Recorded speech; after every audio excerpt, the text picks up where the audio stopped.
Alright guys, time for part 2.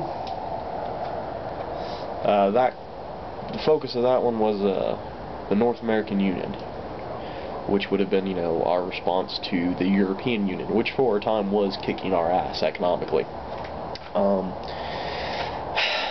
Yeah, I mean, Bootleg mostly covered it. It never came to be. It was an idea that was kind of floating around, and realistically wasn't going to happen.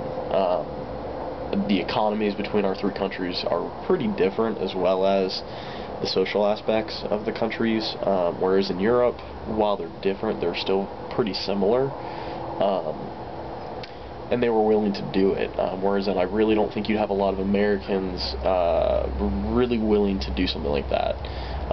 And I know that the European Union has had actually a lot of troubles recently. I know that Great Britain's had a big problem with its national identity. I think they actually didn't even adopt the euro. I think they still use the pound, which, if you know anything about the European Union, they developed one currency for every member that was part of the Union, and it was the euro. And I don't believe England is actually using that. I think they're still using the pound as far as trade within their own country. I think they use the euro for as far as international trade goes, but I don't know. If anybody else knows any more about that, let me know about it. The other thing is, I know that they're dealing with Greece's economic problems right now, and Germany's not really wanting to throw money their way, and France is like, well, we have to. So there's a lot of problems that come along with that. A lot of responsibilities of having to look after everybody. There's benefits, but there can be some big negatives too.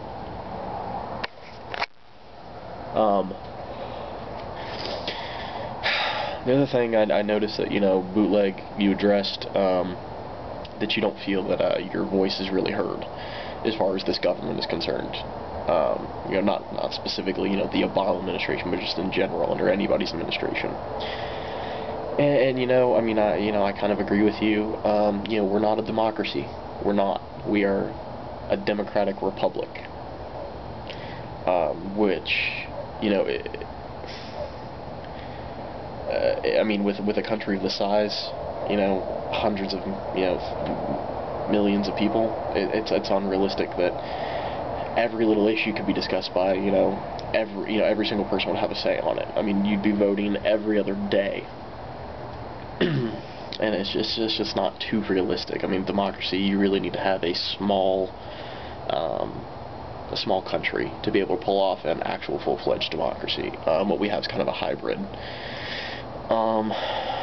But I don't know. I think it's important to vote, just because while you're not getting to specifically have a say in literally everything that happens, you're electing the guys who do. You're electing the House representatives, the senators, the presidents,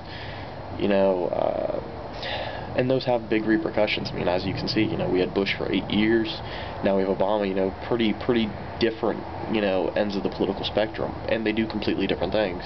Some things are similar. I know that, one of the things that a lot of people on the far left are criticizing Obama for is the offshore drilling, which has long been a Republican kind of thing.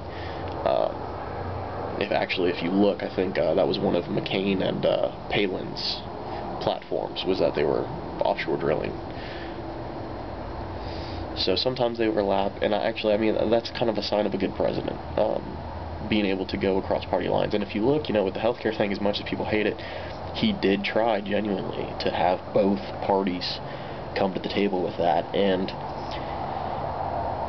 Republicans really kind of shot themselves in the foot as far as I'm concerned, and really didn't bring any realistic proposals to the table. They really just kind of bitched.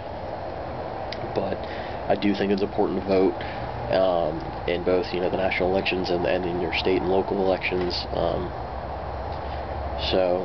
I think you have a voice.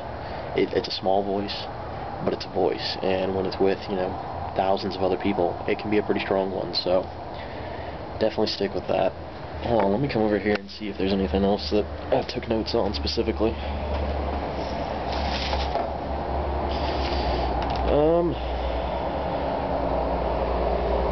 No, not really. I know you made the point, Bootleg, that if the American people were heard, things would be a lot different. I gotta tell you, as a political science major, and actually looking at surveys, looking at statistics, and looking at how often people really have no idea what the hell it is they want, I think it'd be complete anarchy. I mean, even the senators and House representatives that you elect to do things, they're divided into committees that deal with specific issues, and those committees turn to experts in the field who actually know what the fuck they're talking about and know how to implement policy and can evaluate those policies and weigh the benefits and the negatives and try to come up with the best one for the country. So I mean, literally, let's face it, we have a lot of dumb people who don't pay attention to what's going on around them. I can't tell you how many times I've heard, Obama's a socialist, and a communist, and he's not. Let's be honest. Most of those people who are at the Tea Party calling him that can't even define what those terms actually mean. I'm not trying to insult anybody, but they really don't. I mean, we have a socialist party in this country, and you've had the guy who's in charge of it literally come out and just yell at the top of his lungs, Obama's not a socialist. He really isn't. You need to understand these political terms that you start throwing around before you start doing it. I mean, because you look like a fool to anybody who really knows what they're talking about.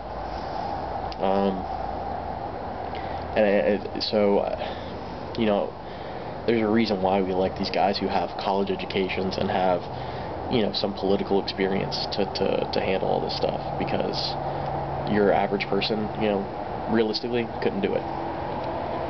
No way. They're too retarded. I don't mean that in a derogatory way, but they're fucking retarded. Shit, yeah, dude, yeah. I mean it in a derogatory way. People are fucking stupid.